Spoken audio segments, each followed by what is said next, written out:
straight and endless. Nothing but gray lanes stretching through the southern heat. I'm somewhere en route to Florida, already regretting the decision to drive. The sun's barely risen, and I'm sick of this trip. The monotony is soul-numbing. If I'd thought ahead, maybe I could have called someone just to pass the time. But I didn't bring a charger for my brand new X5, and I left my USB cable at home. So my phone is dead. No calls, no music, just me and the drone of tires on pavement. To my right, a dull town that looks like it gave up trying. A dusty black sedan cruises past. My gas tank's half full, which means I've got no excuse to pull over. This drive is an endurance test in boredom. Why didn't I just book a damn flight? I mutter. The whole idea of breaking in my new ride with a road trip now feels laughably stupid. Off to the side, I spot some cows. One's brown, the rest are black. Wow, that's the local highlight? In my head, I picture townsfolk gathering around in awe, marveling at the brown cow like it's a once-in-a-lifetime event. Then, bam! A tool barrel appears in my peripheral vision, aimed straight at my skull. I just stomp on the brakes. Glass explodes, my window shatters. I whip my head to the right, another window gone, and swerve off the road, slamming through grass toward the nearest exit ramp. I punch the gas. The car bounces back onto the road, tires shrieking as I regain control. My heart should be hammering out of my chest, but oddly, I'm calm. Too calm. I check the rear view, nothing, just a quiet, empty exit behind me. Okay, that just happened, I whisper, trying to steady my breath. How the hell am I supposed to react to this? All I know is I want to stay alive. That's priority number one. But why would anyone want me dead? I mean, I'm not the villain type. I've never slept with someone's wife, at least not knowingly. The most criminal thing I've done is swipe an apple when I was 8, and I doubt Mr. Thompson, the fruit guy, tracked me down over it. Maybe this is some random Louisiana welcome ritual. A rifle salute to out-of-towners? Oh hell, nope. There it is, that same black sedan speeding up the off-ramp behind me. Of course. I slammed the accelerator. Thankfully, I'd gone with the bigger engine on a whim. 8 cylinders just sounded cooler than 6. Now, I'm silently thanking past me for that dumb decision because the X5 is flying. But those guys, they're still close. Suddenly, the windshield shatters. Crap! I duck instinctively, hating how late I am to the move. My right mirror, still intact somehow, shows me 2 miserable things. First, it's covered in bird crap. This car is brand new, I groan. At least that bird had mercy and missed my busted windshield. Second, I spot the shooter. Some guy leaning out the sedan's window, pointing a pistol at me.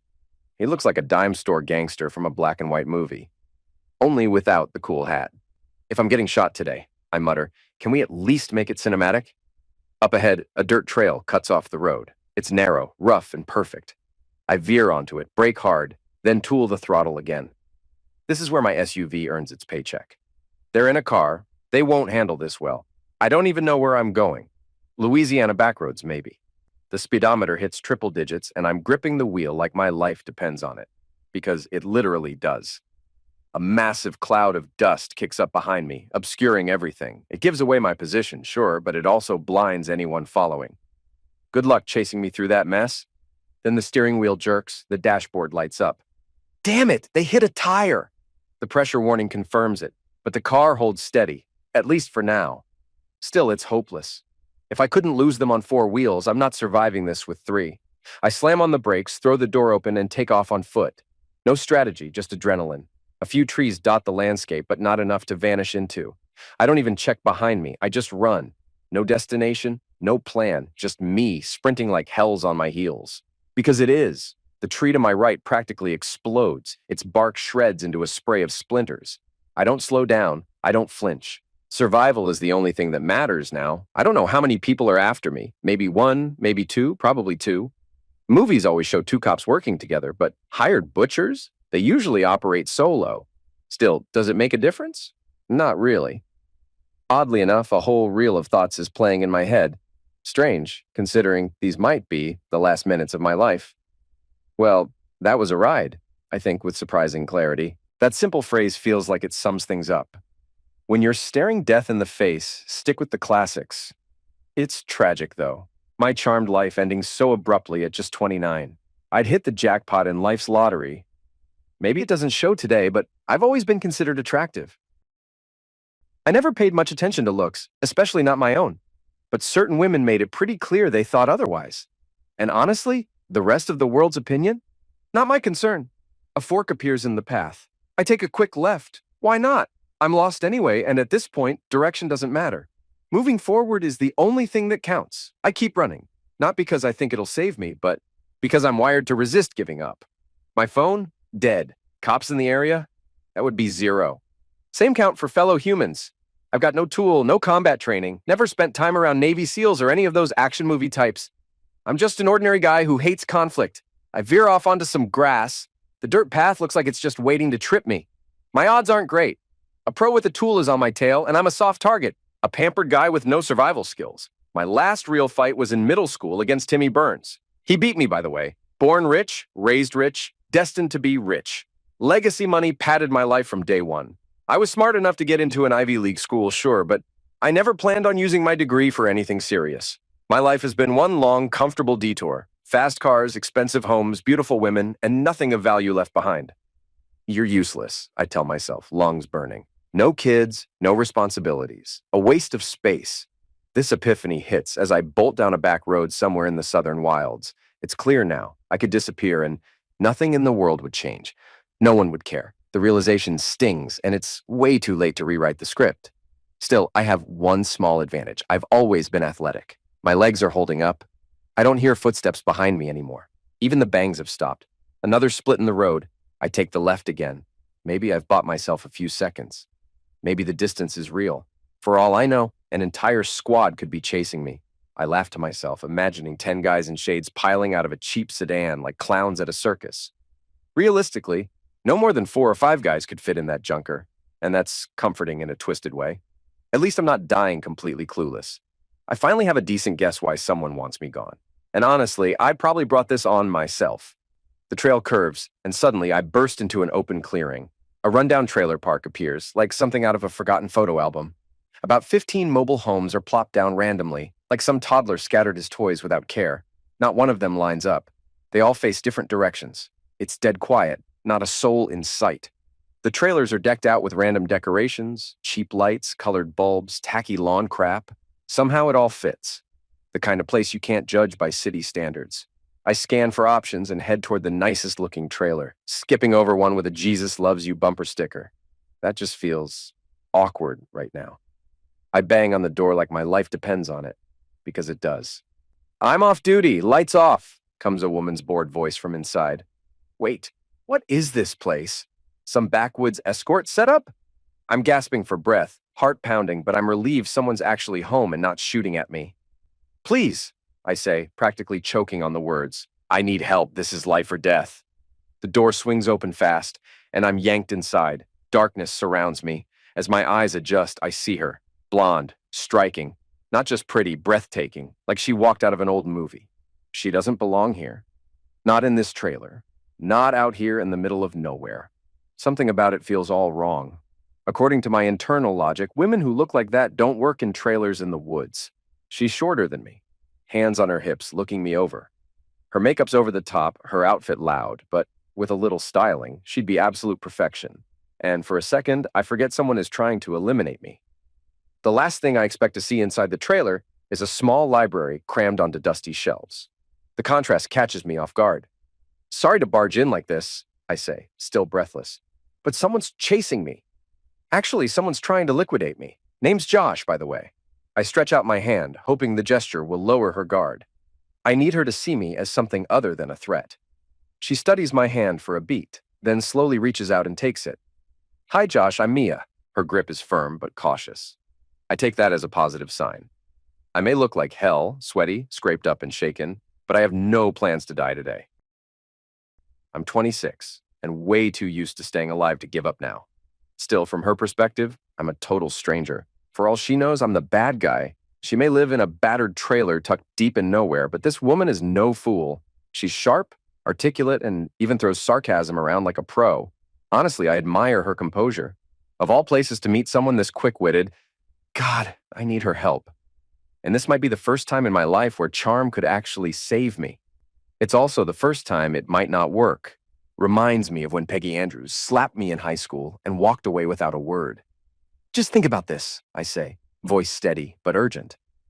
If you send me back out there, those guys will catch up. They'll eliminate me.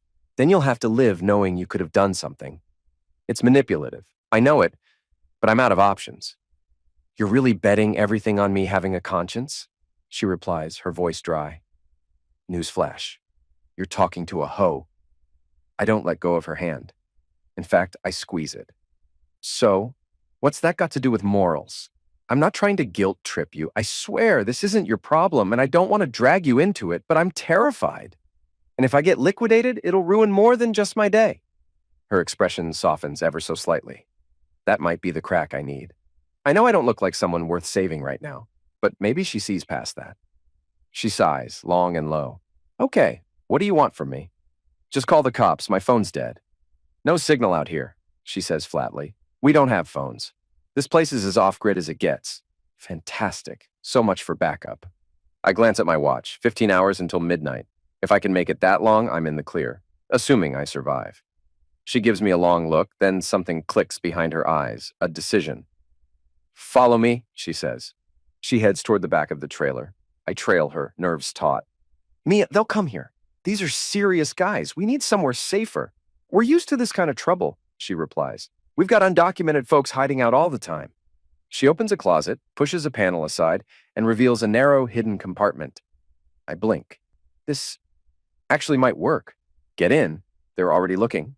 2 of them. Thank you. Thank me if we both make it. I climb in, crouching into the tight space as she slides the door shut. Darkness swallows me. It smells faintly of mildew and old clothes. Outside, birds chirp, and then the pounding on the front door starts. Open up, damn it! Great. This guy's not exactly subtle, but he's probably armed, which explains the lack of courtesy. I'm off duty. Go find someone else, Mia answers, her voice bored, almost sleepy. I'm not here for that. Open the door or I'll break it down. No one in the trailer park seems to be stepping in, which means everyone's either too scared or smart enough not to get involved. Sally really went all out hiring professionals. I hear the front door creak open. What do you want? Mia asks. Looking for someone. Won't take long. Don't get in my way. His footsteps echo as he moves around, opening cabinets, searching quickly. My breath catches when the closet door creaks. Everything depends on what happens next. If they suspect Mia's hiding me, they might take her out just to clean up loose ends. That goes for everyone else here too, all because of Sally. And me. If someone in torn clothes shows up, let us know. We'll be nearby. No reply from Mia, just the sound of the front door closing again. Stay put. Just a little longer, she whispers through the wall. Smart, she's brave, sharp, and clearly willing to put herself on the line for a complete stranger. What is someone like her doing in a place like this? I force myself to breathe slowly, to avoid panicking in the confined space. I'm not claustrophobic, not usually, but this place could give anyone the creeps. Finally, after what feels like hours, the panel slides open. Light floods in. I crawl out, muscles stiff. Thank you. We're not out of the woods yet. They're still around. I know. We whisper, both aware someone could be listening just beyond the trailer walls. You owe me, she says. I do. What do you want? Your story. She smiles as she says it. And damn, what a smile, even in this moment. That's all. Nope, she shrugs. But let's start there. My voice cracks a little. You've had a rough day. You can stay here, in the bedroom. No one will think to look there. I'll get you some food and water. I stare at her, stunned. She's absolutely right. I'm starving, parched, and running on fumes. It hits me how upside down everything has gotten. I married someone cold and calculating, while this woman, kind, striking, and unexpectedly generous, is doing whatever it takes to survive. Or at least, that's the only way I can make sense of it. There's no other reason someone like her should be living like this. She reappears holding a glass of water and a small plate of cookies. I devour both in record time. When I glance up, she gives me a small, almost maternal smile. All right, she whispers. Keep going. I take a breath and begin. Up until today, I had it easy. No enemies, no scandals, no real problems. Life just happened for me. The trouble started back in college, though I didn't realize it at the time. That's when I met Sally. I pause and glance at her face. Smart, ambitious, funny, pretty, but not like you. She flashes a brief, hidden smile. I got into school thanks to a generous inheritance from my grandfather. I won't mention it was several million. It's caused me enough grief already. Sally, on the other hand, got in on merit. She was brilliant, driven, always trying to escape the shadow of her working class roots. And with me, she saw a shortcut to a life she never had. I wasn't exactly looking for a long-term relationship, but she wore me down. After we graduated, she suggested marriage. I wasn't thrilled, but I didn't push back either. Too lazy to argue, honestly. I did one smart thing, though. As a budding lawyer, I insisted on a prenup. If we split, she'd get a modest sum, 100 grand to be exact. But she's a lawyer too, I add. And she slipped in a clause. If I died while we were married, she'd inherit everything. I figured it was fair. Security in case something happened. What I didn't realize was that it applied no matter how I died, and it remained valid until the final divorce papers were filed. Oh, I think I know where this is going, Mia murmured. Our marriage fell apart fast. Looking back, I doubt she ever planned to stick it out. I even wonder if she wanted me to catch her cheating. I did, eventually, walked in on her with another guy, filed for divorce the same week. I suspect she agreed to the prenup only because of that death clause. Maybe this was her plan all along. Once I filed, she probably ran out of cash. The divorce was finalized 6 months ago. 3 days ago, my lawyer told me to transfer the payout she was owed. Big mistake. I'm guessing she used that money to hire the hitmen currently trying to end me. She had a narrow window, roughly 14 hours left, before the clause expired. If I die before midnight, she inherits everything. If not, she walks away broke. Damn, Mia says, impressed. That's one hell of a tale. Yeah, I just hope it ends well, for both of us. Because if you die, she says, they'll probably liquidate me too. So your ending is mine too. That took a dark turn fast. How about your story? Are you sure? She asks. It's not exactly cheerful. Hey, I just told you about being hunted like a deer. I think I can handle it. All right, here goes. My father passed when I was 14. After that, my mom remarried a drunk who turned out to be a monster. Beat me. Violated me, Dot. It started when I was 16. Eventually, I ended up here with no way out. I've just been waiting for someone to save me. She looks away, her voice flat, but her eyes dim. I'm floored. Mia, are you serious? That's horrific. She sighs, then tilts her head. Josh, you really are a sweetheart, but you're also unbelievably naive. I'm not sure I should have helped you. You won't survive 5 minutes alone if the next woman you meet turns out to be evil. You're adorable, but way too trusting. What are you saying? She breaks into a fit of laughter, trying to stifle it. Oh my God. You actually believe that crap? I blink. Wait, what? Still chuckling, she shakes her head. I grew up with plenty of money, got good grades too. But when I finished school, the idea of a 9-to-5 job made me want to jump off a bridge. So I figured, why not embrace one of the oldest professions in history? It seemed like the most efficient option without waiting for some wealthy prince to rescue me. I stare at her, dumbfounded. She smirks, unapologetic. And just like that, I realize, this woman is far more complicated than I ever expected. I can't help but crack a smile. Mia playfully smacks my arm in return, and suddenly we're both fighting to keep our laughter quiet. There's something about her dry wit and no-nonsense attitude that feels oddly familiar, like looking in a mirror. My ex used to call me emotionally frozen, but that was never really fair. Truth is, I feel everything. I just don't fall apart when things go sideways. I cope by staying calm and making jokes. Looks like Mia's wired the same way. No wonder we click.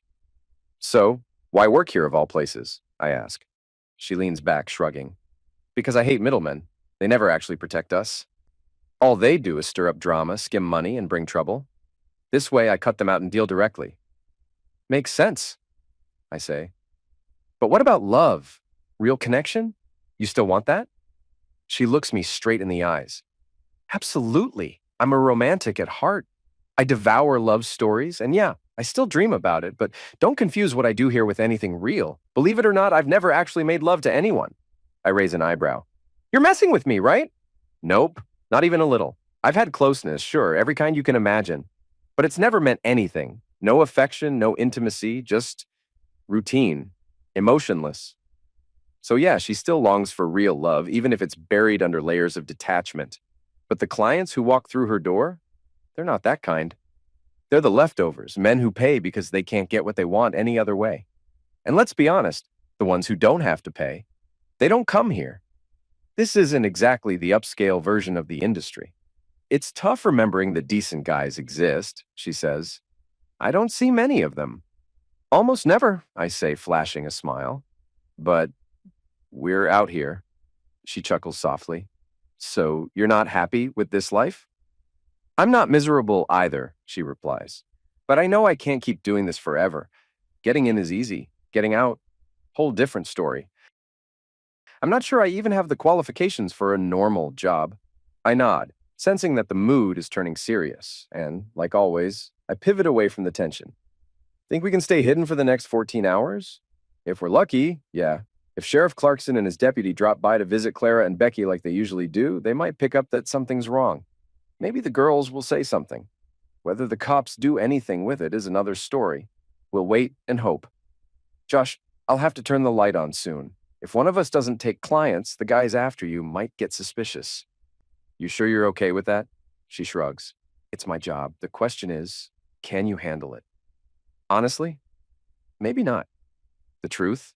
I'm already more into her than I'd admit. She's in enough danger just by helping me.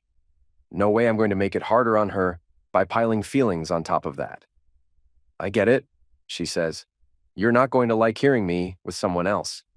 Not just because you'll be stuck in my closet either. No, that's not the worst part. I like you.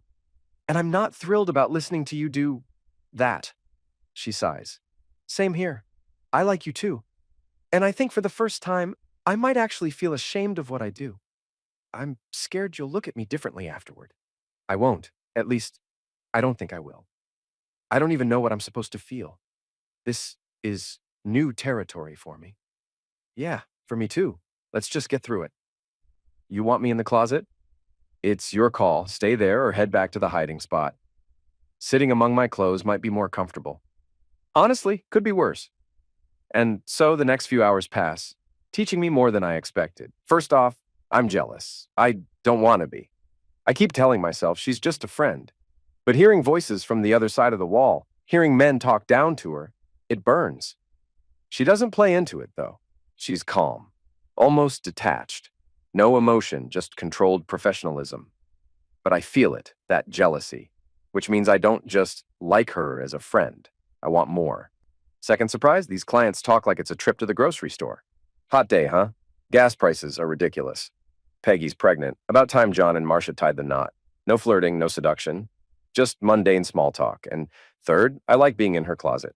Literally, her scent lingers in the air, and I breathe it in without meaning to. I like it. A lot. Between clients, she lets me out, but I keep my distance. I don't want to come off as intrusive, or worse, like I'm trying to take advantage. Even though I'd love to see all of her, I force myself to look only at her face. She sees me struggling, gives me a knowing smile, and casually throws on a robe. And that smile, it nearly liquidates me. 3 hours, 3 clients. And then everything shifts. Hey, look at that. The sheriff just showed up. With 2 deputies, Mia says, peeking out the window. I duck out of sight as she keeps her eyes on the scene. The officers head over to Clara's trailer, then Becky's, then Andrea's. Well, this just got interesting, she murmurs, watching intently. They've all got their tools drawn, talking now. Deputy Andrews is walking back toward their cruiser. This is where it could go sideways. If the hitmen decide to act now, they'll have to take out cops too, not just us. That's a line even hardened butchers hesitate to cross. You don't just shoot 3 police officers and hope for the best. Not even pros take that gamble unless the payout is enormous. You think they'll do it? I ask. I've seen plenty of bad situations, but nothing this close. Not until today. You're saving my life, Mia. If we make it out of this, I owe you, big time. No doubt about that, she says. Now, go hide. I'm thinking the wardrobe's not good enough anymore. The crawl space, it's safer. She nods. Yeah, still got about 10 hours left. Damn, that's a long wait. She looks directly at me, eyes steady. My stomach flips with the intensity. We'll make it, I say, voice low. Thanks for sticking with me. Save your gratitude for later. Now, get in there. You don't think I should just sprint toward the cops? They'd probably shoot you on sight. You're not exactly wearing a halo. They'd assume you're armed and dangerous, too risky. Yeah, good point. Back to hiding I go. She could easily walk away, turn me in and be done with it. But she doesn't. She chooses danger again, for me. And yeah, that messes with my head in more ways than one. As I settle into the damp-smelling hideaway, I hear her talking to more clients outside. 2 more from the sound of it. I must have dozed off because when I stir, she's whispering to me. I'll kill the lamp. Get some sleep if you can. The sheriff left 2 guys parked outside. Guess he's looking out for Clara. I can almost hear her shrug. Not that it'll help. These pros could take them out while they're nibbling donuts in the front seat. You're not wrong, I mutter. But maybe they'll play it safe. Liquidating 2 cops for 1 guy? That's overkill. I hope you're right. Now, go pee and take something to help you sleep. You're going to need it. Not a bad idea. When I wake again, it's pitch black, until the panel slides open and Mia stands there. Her hair is loose, freshly washed. She's wearing nothing but an oversized t-shirt and she's glowing. No makeup, just her. Damn, Mia. You look incredible. She smirks. You look like a wreck. We both laugh quietly. What time is it? I ask. 11:30. We've got half an hour left. Cops are still breathing. You sleep okay? You're a strange woman, I say. You're not exactly normal either. I had to keep an eye on you, you know. I smile. I like being around you, Mia. Unexpectedly, she turns away. Her shoulders shake a little, and I realize she's wiping tears. Then she quietly closes the hatch. Just like that, she's gone. Well, she is a woman. Mysterious to the end. It all ends at midnight, right? I whisper through the wall. Yeah, that's when the divorce is finalized. We keep talking, even separated by thin plywood. Wait, the officers are leaving, she says suddenly. I have to stop them. I hear her rush out. Then she comes back in, rustling through some clothes, and disappears again. Moments later, the unmistakable stomp of boots echoes through the trailer. Someone's searching again. One of the butchers, no doubt. I hold my breath, frozen. Hey, what are you doing here? A strong voice barks. I was just hoping for a little fun, another man replies, casual. But looks like no one's home. Hands up, don't move. Is that a tool? Sure is. I was just out shooting cans in the woods. Really? You go target shooting and then show up here after midnight? What can I say? Strange hours. I strain to check the time, but can't make out anything. It's 5 minutes past 12, the officer says. Just then, Mia's voice cuts through. Officer, he's the one. That's my cue. I push the panel aside and step into the light. Both men stare at me, one in a police uniform, the other in dark clothing, caught mid-lie. Who are you? The officer demands. I'm the guy this man's been hunting. Someone tried to shoot me yesterday. Their deadline was midnight. Guess they missed it. Crap, the man growls, checking his watch. Not quite the expert he thought he was. Don't move, the officer snaps, slamming him to the floor and cuffing him. You're done. There's another one nearby, Mia adds calmly. Of course she knows, always thinking ahead. Compared to her, I'm just scrambling to keep up. Dan, be careful, the officer shouts. We might not be alone. From outside, we hear another cop yelling, Freeze! What follows is pure chaos. The police are on edge, shoving me into a cruiser and insisting I come to the station for questioning. I don't even get to say goodbye. Mia stands in the doorway looking heartbroken. She tries to smile, gives me a tiny wave, then disappears back inside. Does she think that's it? That we'll never cross paths again? Maybe she's right. The patrol car is already rolling. Later, I make a choice. I won't press charges. I don't want to live the next year in fear, waiting for court. I'm not interested in a new name and a shadow life. Truth is, I never even saw the shooter clearly. Could have been one of those guys. Could have been someone else. The trial wouldn't change a thing, and frankly, it's just not worth it. I don't even bring up the wrecked car. If I mention it, they'll probably seize it as evidence. And honestly, I have more important things on my mind than getting into a legal brawl with the hitmen hired by my loving ex. They won't face any real charges anyway, and frankly, I couldn't care less about them. So yeah, I let them walk right out of the station next to me. One of them even throws me a backhanded compliment. You're fast on your feet and sharp behind the wheel. Props, man. Most wouldn't have made it. Is this guy serious? What, does he think this was a sporting event? That I should high-five him for nearly liquidating me? Who hired you? I ask, flatly. Man or woman? He smirks. We don't talk about that, but let's just say women can be the most vicious of them all. You know what I mean. That was all the confirmation I needed. Sally didn't have someone else do it. She hired them herself. I managed to charge my phone at the station, called in a tow, and picked up my car from the shop. 2 days later, I checked out of the hotel and drove off in a freshly repaired ride. She looked brand new. No more bullet holes, not even bird droppings on the mirror. Sitting in that driver's seat again felt right. After all, This car had saved my life. I am weirdly attached to it now, and I doubt I'll ever sell it. I started the engine and let it hum for a while, breathing in the cool air from the vents. It felt like a turning point in my life, one of those metaphorical crossroads. One path looked cold and gray, filled with solo nights and empty rooms. The other glowed in neon, blinking with the name Mia, like a sign calling me home. So I shifted into gear and turned toward the trailer park. What would I find there? Would she still be waiting? Would she even want to leave with me, start a life with someone she barely knew? She seemed strangely comfortable in that world. As for her job, surprisingly, I found myself not caring. There was only one way to find out. I finally pulled into the dusty lot, following the directions one of the officers gave me. Still, it wasn't easy to find. As I parked, I noticed something unusual. Most of the women were gathered outside. They sat on the porch, huddled around one figure in the center. I stepped out of the car and approached them slowly, half expecting to see Mia just chatting. But as I got closer, I saw her in the middle of the group, face buried in her hands, shoulders trembling. She was crying hard. The others circled her, offering comfort. One woman noticed me, stood up, and approached.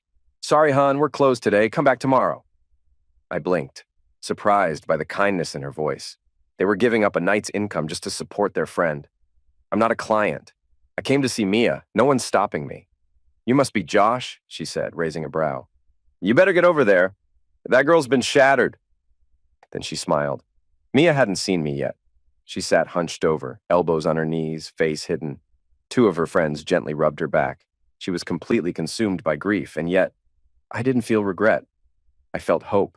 My doubts were melting away, and the heaviness in my chest was replaced by something else, something lighter. "Mia." Her head shot up. She stared for a second, stunned, and then, like in a dream, she leapt up and ran straight into my arms. She threw herself at me and clung tight. We kissed for the first time. It was wild, messy, and completely perfect. When we finally caught our breath, she pulled back just enough to speak. "Why did you come back?" Her voice cracked, but was steady enough to hold a question. "Isn't it obvious?" I smiled. "I came for you. Take me," she whispered. "What does that mean?" "It means, take me with you, Josh." "I want to," I said, "but I'm not going to lie, it's hard. A lot of men have had your body." She looked down. "But none of them ever touched my heart. Do you think you could still love me?" "I already do," I said quietly. "But yeah, I expect you to leave this job."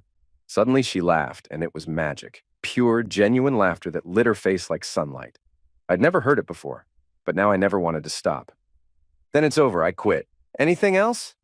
"Yeah, you need better clothes, and maybe a new hairstyle, not mandatory, but I'd be thrilled." "No problem," she grinned. "That look was just armor anyway." "All right," I nodded. "That's all I need. Anything you want?" "Just you." She paused, voice softening. "But Josh, how will this actually work? You've got friends, a life, people who care about you. They won't be thrilled that you showed up with me." "You're not who you used to be," she laughed gently. "I wish that were enough." "Look," I said, "I don't have much family. Plenty of friends, sure, but I won't tell them anything unless you want me to. That's up to you." "You really mean that?" she asked. "I do." From behind, one of the women called out, "Girl, don't be stupid. Pack your things and go. That man's a miracle. Don't waste it." "She's right, Mia," I added. "Let's go. Trust me." She looked at me, long and deep, like she was studying my soul. "Yes," she whispered. "I don't even know why I'm hesitating. I dreamed you'd come back, but I never let myself believe it." Out of nowhere, her whole energy shifts. A decision has clearly been made. "All right," she says, exhaling. "Let's pack. I'll gather my stuff in bags. You load them into the car. The trailer's still rented, but I'll miss the girls. Promise me we'll visit sometimes, okay? Just take me. I trust you." Completely. God, I'm rambling, aren't I? "Sure, you're rambling," I grinned, "but it's the good kind. Come on, let's get to it." "Yes, sir," she laughs. She disappears into the trailer, and I fold down the back seats of my car to make more room. A few minutes later, she steps out, and I do a double take. Now dressed in normal stylish clothes and soft makeup, she looks like an entirely different woman. "Damn, you look amazing." "You like?" she says with a proud, glowing smile. Then she ducks back inside to finish packing. I try to follow her in to help, but get shooed out immediately. While I'm outside solving the jigsaw puzzle of how to fit everything in the car, she's inside saying tearful goodbyes to the women she's called family. I let her take her time. Eventually, one of the women strolls over, followed by the rest. "We expect you to treat her right," the first one says firmly. "If you don't, we'll come find you." I nod and smile. Understood. Apparently, Mia didn't have her own ride, just shared a beat-up truck with the others. So now, everything she owns is sitting in my back seat. Finally, she steps outside and climbs in. Sorry that took forever. Totally worth the wait. This car, though, now this is luxury. Like it? I ask. It's fancy, she says, then pulls me in for a wild kiss. So, where are we headed? And where will I live? She's beaming, a rare mix of hope and nervous excitement. It's infectious. Austin, Texas. Ooh, that sounds nice. How far is that? Couple hours. That's not bad. Hey, Josh, are you sure about this? I mean, really sure? You've still got time to back out. You're insane, I say. You're coming with me. You don't belong here. I'll bring you into my life, into my house. And even if things don't work out between us, I'll help you rebuild your life. That's a promise. Her eyes soften. It's not just that simple, though. Isn't it? She gives me a shy smile. Not exactly. Well, we'll figure it out. Today's a new beginning for both of us. Right. No heavy conversations today. Let's just leave the past in the rear view. Couldn't agree more. Let's enjoy the ride. And surprisingly, the trip flies by. Everything feels lighter with her next to me. No silence, no tension, just laughter, stories, and the kind of ease that makes the hours disappear. Eventually, we pull into my driveway. She goes quiet. You're kidding, she gasps. The sprawling modern house comes into view. Her eyes widen like she's stepped into a dream. Josh, she says slowly, teasing. There's something you forgot to tell me? This mansion can't seriously be yours. I shrug. Maybe, maybe not. Wow, no wonder your ex wanted you dead. Being this rich is clearly a health hazard. Oh, definitely. Being loaded and gullible? Dangerous combo. She freezes, eyes narrowing. Who's that sitting on your front porch? I glance over. You've got to be kidding me. Well, this should be fun, Mia says with a twisted grin. Time for me to officially walk you away from her. We approach the house together, and the closer we get, the more I appreciate that Mia is here. This is the perfect ending to a disaster. Walking back into my life with someone 10 times the woman Sally ever was. To be fair, Sally is objectively attractive.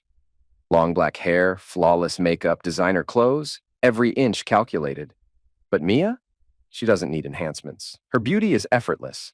And it's not just about looks. I want Mia beside me. I don't want Sally. Even if Sally was the prettier one, she's not. But even if, my choice would still be the same. Josh, baby, Sally coos, rising to her feet. You're finally home. I've been waiting. So much has happened. So much went wrong, she continues, now staring at my shoes. We need to talk. I really believe we can fix this. We've made some terrible mistakes, both of us. Funny, I can only recall making one mistake, ever trusting her. Please, sweetheart, she says, stepping closer. Let's just go inside. We can figure it all out. Though, it looks like you changed the locks. She even manages a tear. Incredible. Her acting is practically Oscar-worthy. Sally, I say, cool and even. You haven't lived here in half a year. You're shacking up with Terry, the guy you cheated on me with, remember? Divorce finalized and all that? Josh, she repeats, wringing her hands like she's on stage. Everything about her performance is flawless. But I'm not buying it. Not today. Not with Mia next to me. Her expression shifts, soft and pleading as she steps closer. Terry was a horrible mistake, baby. Please believe me. I've only ever loved you. Always. I know I hurt you. I made mistakes, but I want to fix everything. I'll do anything you ask. I'll be the kind of wife you deserve. Just give me another chance. Please, Josh, I mean it. I'll be perfect for you. Perfect wife? Are you seriously suggesting we get married again? Yes, of course, she says quickly, voice trembling. If you'd let me. I'd even give you the children you always wanted. I'll do everything right this time. I swear, I know I blew it before, but please, let me make it right. What's almost impressive is how she manages to pretend Mia isn't even standing there. I'm telling the truth, she insists. I haven't seen Terry in months. I left him the moment I realized what I'd done. I never meant to hurt you. Sure, that's why you hired people to do it for you. For a second, the cracks show in her flawless act. A flicker of panic, her mask almost slips. I don't know what you're talking about. Oh, no worries. Let me lay it out for you. You marry me. You withhold affection, Rarely give me anything physical. And when you do, it's robotic, like you're intentionally staying emotionally distant. My gut starts screaming. I hire a private investigator. Turns out you've been doing all sorts of things with a guy named Terry Richards that you never once did with me.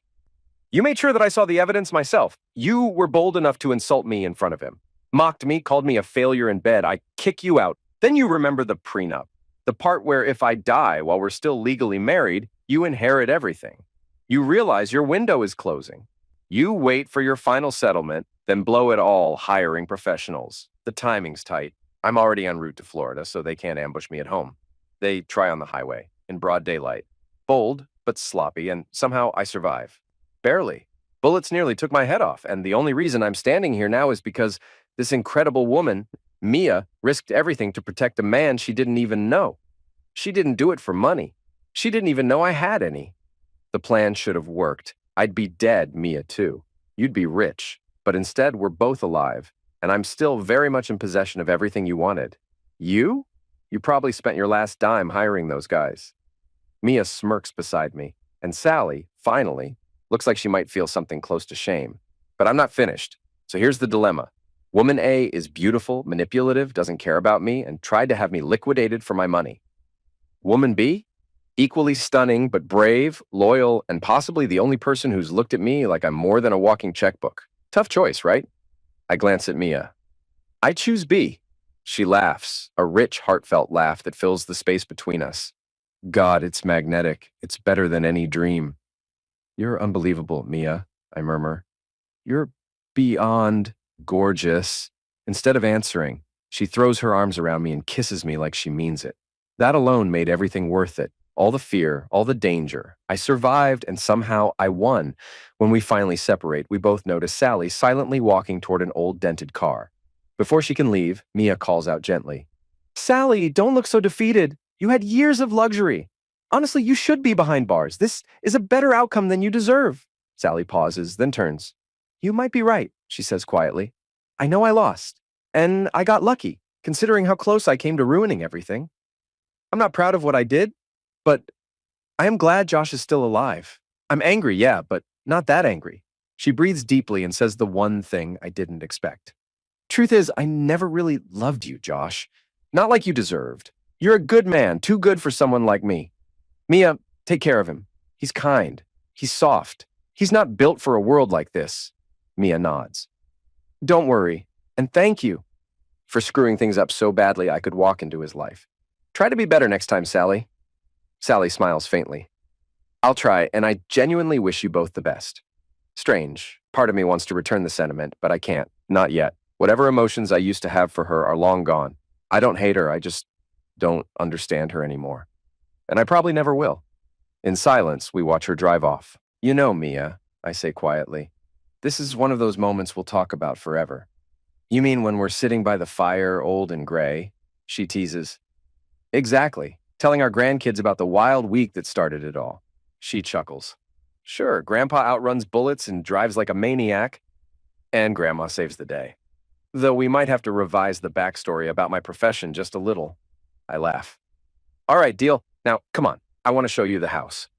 You mean our house, she says softly.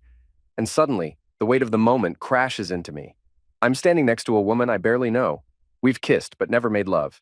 I've never even seen her fully undressed. And here we are, talking about forever, like it's already guaranteed.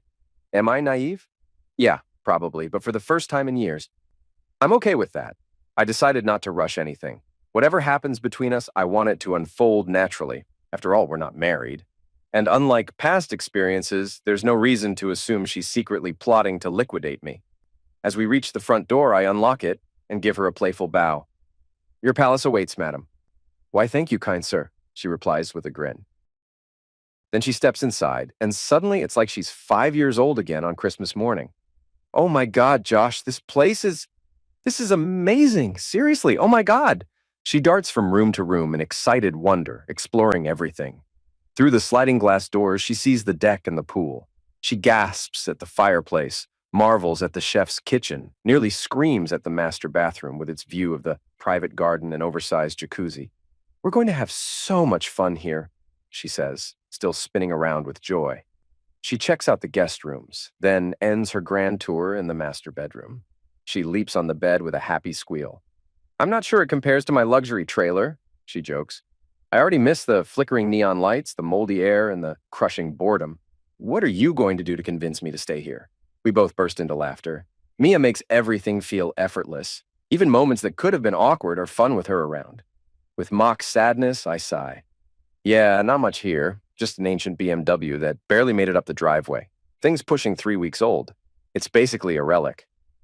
Sounds rough, she grins. At least you're honest, I like that. And let's be real, we'll have to get away from this dump sometimes. But no more than once or twice a month. And unfortunately, the hotels we'll be forced to use will be just as miserable. Places like Tuscany, the Alps, maybe the Caribbean.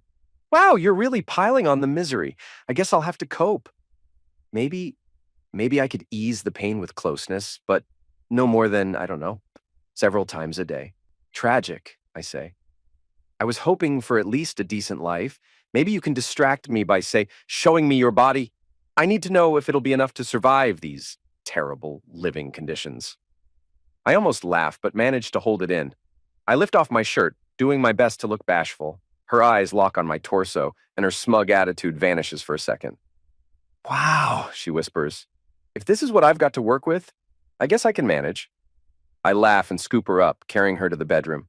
She giggles against my chest, and within seconds, we're both without clothes, and I finally see her, all of her. How the hell did I get this lucky? I whisper to myself. I've memorized her face by now, but her body is equally mesmerizing. She turns slowly, confidently, smiling as I admire her. You like? Like? You're unreal. I'm still not convinced you're human. Those bosoms? They should be in a museum. They're real, she laughs. And thank you. I figured you'd appreciate the view. Not sure how I feel about the piercings, I say. But honestly, on you, they're ridiculously hot. I've got a little chain that connects them. Maybe we'll try that later, she teases. But right now, let's focus on other activities. That's all I hear before she practically tackles me. And damn, this isn't anything like what she used to do for money. This is different. This is real. She's mine, and I'm hers. Josh, she whispers afterward, still catching her breath. You're never getting rid of me now. This is everything I ever wanted. I'll superglue myself to you if I have to. No need, I smile. You know what? I saved your life. That technically makes you mine. Lucky me, she winks. I'm happier than I've ever been, she says. And I'm grinning like some idiot who just found bread after wandering the woods for days, and I love it. I know I'm hooked. But how do I keep someone like her? She's gorgeous. She could have anyone. Josh? Yeah? That was incredible. It was the first time I've made love, and it was better than I ever imagined. I know. Do you love me? I feel it. And I think you do too. I do. I love you. And that's all that matters. I wonder, would she bolt if I proposed right now? Maybe. She's been fiercely independent her whole life. I should probably give her time. You've been single for a while, right? A few days. That's far too long for a guy like you, she says playfully. If you proposed, I might actually say yes. I turn my head. She's smiling again, but is she joking? Wait, are you serious? She looks me dead in the eyes. I'm not a gold digger, Josh. I don't want anyone thinking that. So I hope you still have that prenup lying around. Oh, it's around. But the hitmen's addresses? I forgot to jot those down. You'd have to hire your own. Idiot, she laughs, elbowing me in the ribs. We hold each other in silence for a while. Then I murmur, I think we should go pick out your ring tomorrow. Damn right, she says with a laugh, though she's still unsure if I mean it. That's the downside of joking all the time. Sometimes the truth gets buried in punchlines. No, I'm serious. What? I mean it, Mia. I'm not kidding. She goes silent for a moment, then whispers, Are you really serious? I nod. Yes. Her eyes fill with tears, and she hugs me like she's afraid to let go. Thank you, she whispers. For what? For choosing me, for letting me in, for letting me save you. She's glowing again, and like a child, she bounces from sadness to joy in seconds. Nothing heavy lingers long in her world. Okay, fiancé, she grins. Where do we get my ring? And don't worry, I'll be just as thrilled with one made from a soda can lid from a Paris boutique. Wait, where? Place Vendôme? She says sweetly. Never heard of it. They make the best fake rings in France, future husband. I'm impressed, I smile. Looks like you're actually taking this seriously. Of course. Now get on your knees. And before I know it, she's already pulled out my iPad, Googling Place Vendôme. Wait, Paris? She tackles me in a hug so tight, I almost can't breathe. And honestly, I hope she never lets go because some things are just more important than air.